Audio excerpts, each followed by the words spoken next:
Hello, this is Ken Ferry with this week's Boots in the Field report. In this week's report, I'd like to cover some questions that we dealt with in this week's meetings with growers, as well as our first round of agronomy meetings with all the crop tech customers. The first one is a question that came after my presentation here at Crop Tech on early planted soybeans. I may have confused some growers, believe it or not, about when to plant early versus late maturity groups. What do we plant first? When we speak about the normal planting window, we would recommend that you plant your early beans early and your late beans last. Okay? That's in a normal planting. And the main reason for the early beans going out first is they'll quit growing when they reach R5, and you know flowering is triggered off of night length. We want enough growth to close the row before this happens. We got to capture all the sunlight, and we want to keep the weeds at bay. Some of our wide row early beans planted mid-June this year struggled to close the row, leading to weed escapes and loss of yield. And as we showed at the meeting, we had good responses to narrowing up bean rows this year, and in some cases bumping up populations. Of course, the question is mute in most years because you guys plant all your beans in a week's time anymore. A lot of you pulled out of your early beans this year, went to mid to full season beans, narrowed up your rows, pushed up your populations as it got late. You responded to the season. The question came when I was asked, what maturity group do we plant if we are planting early? In our plots, planting any of the maturity groups early seems to improve yields from late to early season beans. My response, though, was to plant your full season beans first if you're going to plant early. So opposite of what we normally do, instead of going early first and late last, I suggested thinking about putting your full season beans out first. Remember, the goal is to get the bean to flower pre-solstice, to hold on to those bottom pods.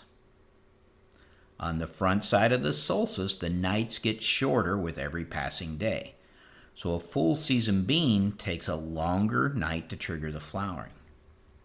Our goal would be to get the bean big enough to flower before the nights get too short. If the bean doesn't get big enough before the nights get too short, it will flower after the solstice. If we plant all our beans in 1 week, it probably doesn't make much difference. But if we just want to try some early April planted beans on a few fields, I would choose a full season bean because time would be on your side for it to get big enough. If you plant your early beans first and your late beans last, like we do in normal planting, and your planting window gets stretched out from April to the end of May, your full season beans may not get big enough to flower pre-solstice because they're the ones you'll be planting at the end of May. This is something we typically see in May plantings. When growers compare early beans to late beans, if the early beans flower pre-solstice, they usually will out-yield the full season beans. Here at Corn College campus, we planted a 4-1 bean on April 23rd. Due to the miserable weather, it didn't come up until May 13th. These 4-1 beans did not flower till after the solstice. They flowered at the same time of the beans we planted, the 4-1 beans we planted May 15th. We didn't get that 4-1 big enough before the nights got too short to trigger the flowering. So if you're here in the Hayworth area and if you're going to start planting the end of March, first 2 weeks in April, I would at least try some full season varieties. By the time you get to the second week in May, a full season bean will probably not flower pre-solstice, but by the time the nights get too short. But your early beans probably will. So in review, we see good responses to planting all maturity groups early in our plots. But if you have less time to get the flower on them full season beans. Another question the guys dealt with that came in from the meetings they did with the URSA Farmers Co-op meeting in URSA, Illinois, was when do we start early planting of soybeans? Is there a magical date? Well, my response to this question is when everyone's at the starting line and they're revving their engines. And the traditional guys jump the gun and start planting corn, and you're just not sure what to do. It may be a little too early to plant corn, or the soil temps are too low to get uniform emergence that we want in corn. That's when I would drop the hammer on planting beans. When conditions are fit for corn planting, switch to corn if you're not set up to plant both crops at the same time.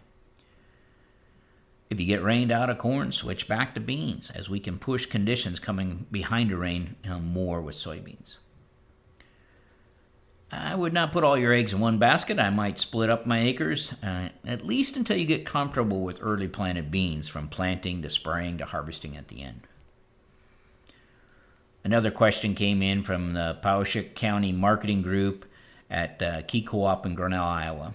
And a grower asked at that meeting what I thought about strip tilling anhydrous in the spring and planting on top of that strip. I know several of you do this and get by just fine, but I have to tell you it makes me uncomfortable. This is due to the number of times I've had to do service calls on corn that is getting burnt from spring-applied anhydrous ammonia in the strip. It usually happens from emergence up through the 5-leaf stage, and that makes it tough to come up with conditions of how we're gonna fix it. What's the options that we have available?